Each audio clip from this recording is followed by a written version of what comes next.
상황을 하나 가정해 봅시다. 영상처럼 추를 실에 묶고 스탠드에 건 다음 다른 쪽 실을 손으로 잡고 있습니다. 여기서 퀴즈! 이 상태에서 손을 놓는다면 어떻게 될까요? 많은 사람들은 추가 바닥으로 낙하할 거라 예상할 것입니다. 하지만 자연은 항상 우리가 예상하는 대로 돌아갈까요?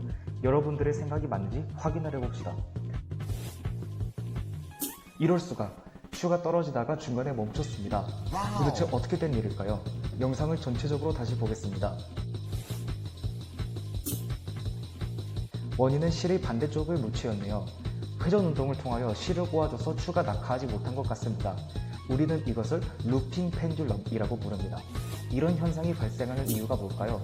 핵심은 중력과 장력에 있습니다. 실의 반대쪽 물체가 추보다 무게가 작다고 가정해 봅시다. 상대적으로 무게가 작아도 중력을 가질 것입니다. 또 물체가 실에 묶여 있으므로 장력 또한 가질 것입니다.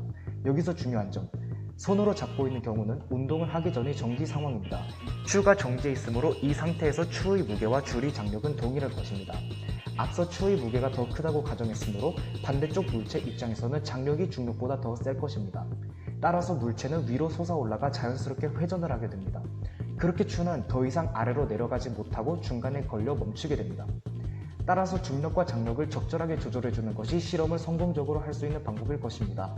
만약 추의 무게가 압도적으로 커서 장력이 크다면 여러분이 처음에 예상했던 것처럼 그대로 추락하게 되고, 추와 물체의 무게가 비슷하면 회전을 하지 않고 일반적인 진자 운동을 합니다. 따라서 추의 무게를 적당히 더 크게 맞춰주는 것이 중요합니다. 여러분들도 당연히 이 실험을 해볼 수 있습니다. 그냥 역학실에 있는 추, 실, 그리고 너트 몇 개만 있으면 됩니다.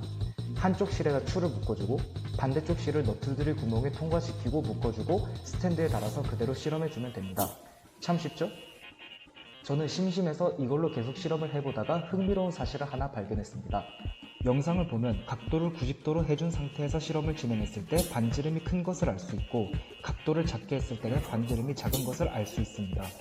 이 둘의 차이가 한눈에 파악되죠?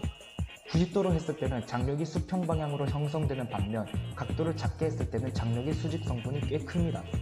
따라서 이때는 너트가 위로 상승하려는 경향이 크며 상대적으로 반지름이 작은 원을 형성합니다.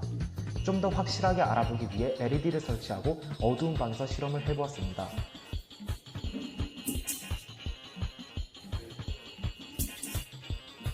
결과가 더 분명하게 나온 것을 확인할 수 있습니다.